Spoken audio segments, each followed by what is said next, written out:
Hey everyone, this is PrinceWatercress, and welcome back to Let's Play the Days Before Christmas for Mega Drive. Next level is the North Pole, which is the last outdoor-themed area of the game. And of course, it starts with that penguin that shows up right there at the beginning. And this one is super easy. This is probably the easiest one. Probably even easier than the first outdoor area, which was level 2. I couldn't even explain it! That's how easy it is!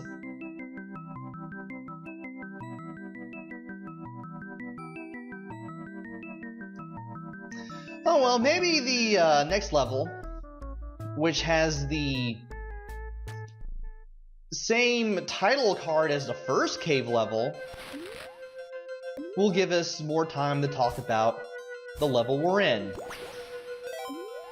And it's kind of cool to go back to the earlier level themes, because they were pretty nice. Not much of a change between this one and the last one, the last cave level. I know if you go to the right at the start, you'll get your fire magic, which you'll need to rescue the reindeer in this level. Even though you don't necessarily have to, but it is good for the points. And you also start noticing that some of the clouds don't disappear when you stand on them. Instead, they actually take you somewhere, much like the magic carpets in the cave levels. Thankfully, after the last video, the cave levels are done. And that snowball from that penguin almost hit me, and I'm just sitting there like, dude, calm down. You came that close to hitting me with some sort of wild snowball pitch. Unlike the other cave level, the snow owls, I'm guessing that's what they are, they move back and forth across a pretty wide area as opposed to being in a very narrow circle. And here I am taking some dumb hits. I go ahead and take care of the penguin here before the penguin does any more dumb things that I don't want it to do. And then I go up here for an extra life.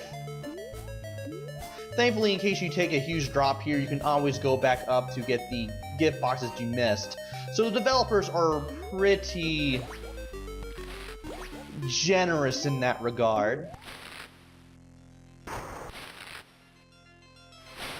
And I just opened that gift box and I was about ready to kill that ice cube enemy when the ice cube enemy went through the wall.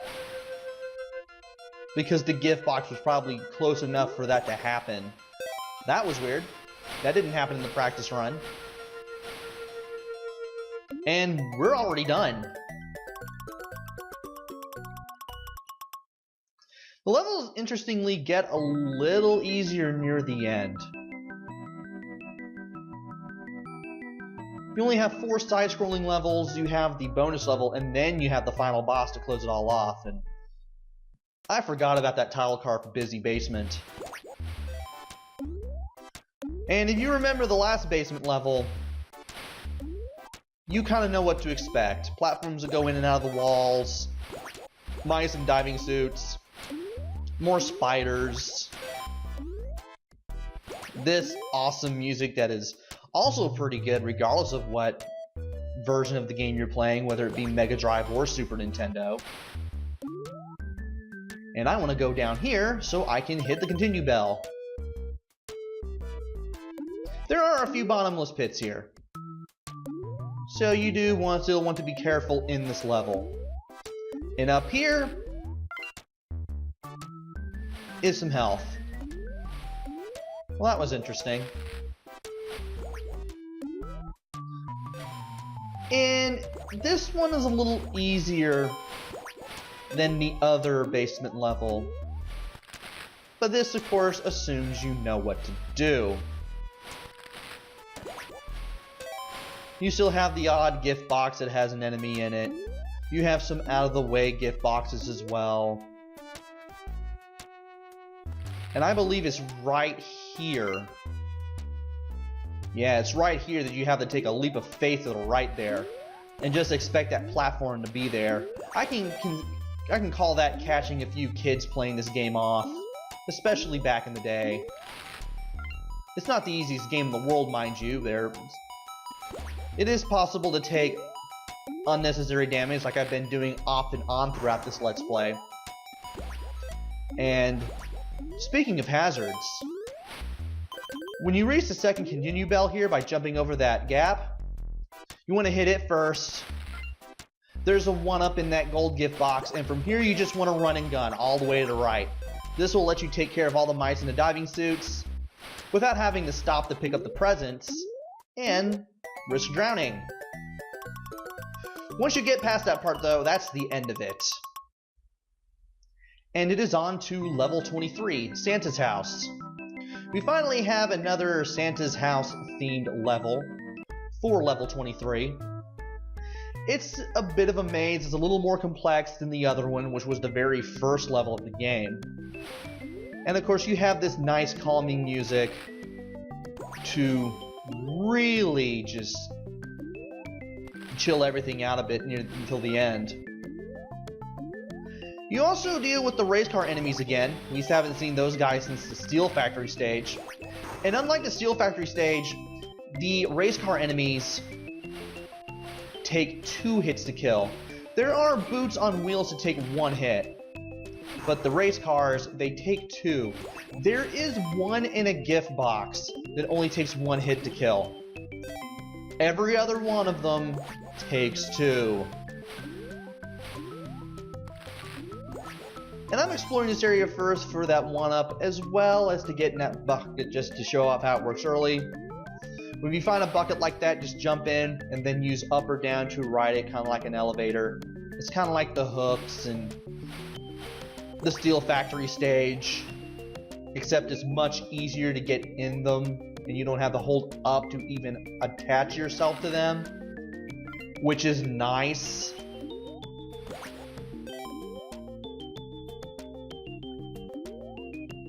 And I just remembered while watching the footage of this again that if I remember correctly, the game engine was based on another game from Sunsoft called We're Back, a Dinosaur Story. I think. I may be getting this confused with another game. But I remember reading that while doing research on the original Super Nintendo version of the game.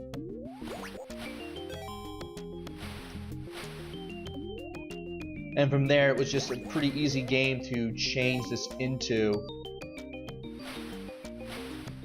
Just make a Christmas-themed game out of. And the end result of this game is, well, the 2 Let's Plays I've done for both versions of this game that you're seeing right now. And there's that gift box with the race car in it. That's the lone race car in that stage. It only takes 1 hit to kill. Thankfully, this isn't as bad as the Louse the Mouse maze.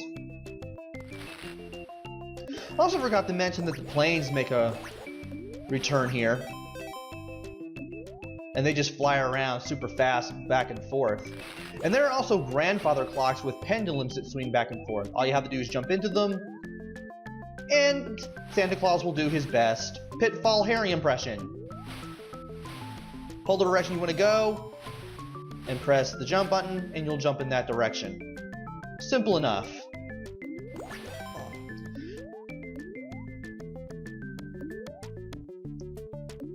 And this part is easy to land into those green spikes there, which I assume are either Christmas lights or broken Christmas lights. I'm just using my imagination at this point. And yeah, I'm down to 2 hits. I told you it was pretty easy to take unnecessary hits, especially when you're rushing through the game like I am.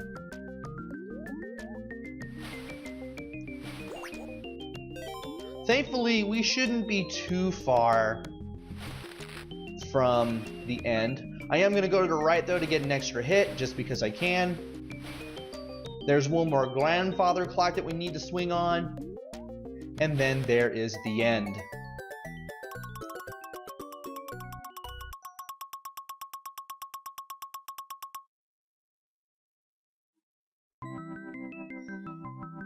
This is where we usually see the boss, or the boss of a quarter of the game, but here is the bonus level. They're saving the fourth and final boss for last, so we get to have our fourth and last bonus area right here now. This time around, we're flying over the USA, and say goodbye to the rats on the jetpacks, or the gyrocopters, because that's the last you're going to see of them. There are a few helicopters that come at you, but the worst enemies are the footballs. They either come in 2s or 3s, and they move around in a pretty wide circle. When they move in on each other, that is your cue to quickly make your move and get past all of them. At least the buildings are part of the background and things that you can't hit. It isn't like super R-type or anything. And I want to believe that's the Golden Gate Bridge. We could be anywhere in the USA at this point. There are a few chimneys near the end. You don't really see any enemies after that. And for some reason, I can't believe I didn't see that chimney there. And those last two chimneys, I can never get both at the same time. But there's our final password, XAHGKBA, or that's an 8. I can't tell. But that password takes you all the way to Mr. Weather, the fourth and final boss of the game. Mr. Weather is an easier boss than you would expect. You have to get him to shoot one of these 3 smaller clouds that are that are basically between you and him. Once one of the clouds is lit up by the thunderbolts that he shoots at you, which you do want to avoid, by the way, with up and down on the control pad. You want to hit him 4 times. Oh no! I lose it at that every time. Once you hit Mr. Weather with his own lightning 4 times, that's it. That's over. Christmas has been saved, all the kids around the world have received their presents, and Santa, the reindeer, and the elves can rest until next year and next Christmas. Merry Christmas to all of you. And with that, that is the end of the Days Before Christmas. It's time for the Mega Drive. If you've seen my Let's Play of the Super Nintendo version, or if you played the Super Nintendo version, you know what to expect. But if you haven't, well, this version is no better or worse. The music is a little slower, it's a little more chill. I do think that the FM synthesis chip in the Genesis/Mega Drive has a lot to do with it. Sound is pretty okay. Graphics look great. They do what they're supposed to. You know what stuff is. Play control is pretty good for the most part.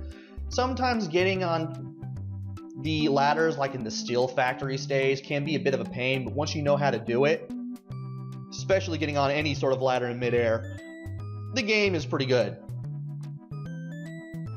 And of course, the game isn't the easiest thing in the world, but at least it isn't the hardest thing in the world either. It is beatable even for young children. So this is some good old-fashioned Christmas family fun in front of a 16-bit console of your choice here. And I'd probably play this once a year on Christmas just because. I mean, once you've beaten the game, you've beaten the game. There's nothing really to go back to it for, except because it's Christmas in real life, I guess. And happy holidays from Sunsoft and Funcom. The end. So, if you can somehow get your hands on a physical copy, and you have the money and you really, really want this game, I don't blame you. Go ahead and get it. I'm not going to stop you. The game doesn't set the world on fire, but it's not the worst game either. But it is worth emulating at least once just to see what the hubbub with this game is. And now that I have the high score, I might as well go ahead and use the controls, show off the controls for that too. A and C let you go through the letters. For best results, keep pressing C and then press A when you're on the letter you want. Otherwise, if you keep pressing A, you're going to hurt your hand and you're going to go through the symbols first before you go through the letters. I almost hurt my hand putting my name in. That was embarrassing. So don't do what I did. And that is it for Let's Play the Days Before Christmas for Mega Drive. Hopefully I will be back with another game. Don't know if it'll be good, bad, anywhere in between. But it'll be a game, I'm sure. Until then, this is PrinceWatercress. Take care, stay safe, thanks for watching, and see you guys later.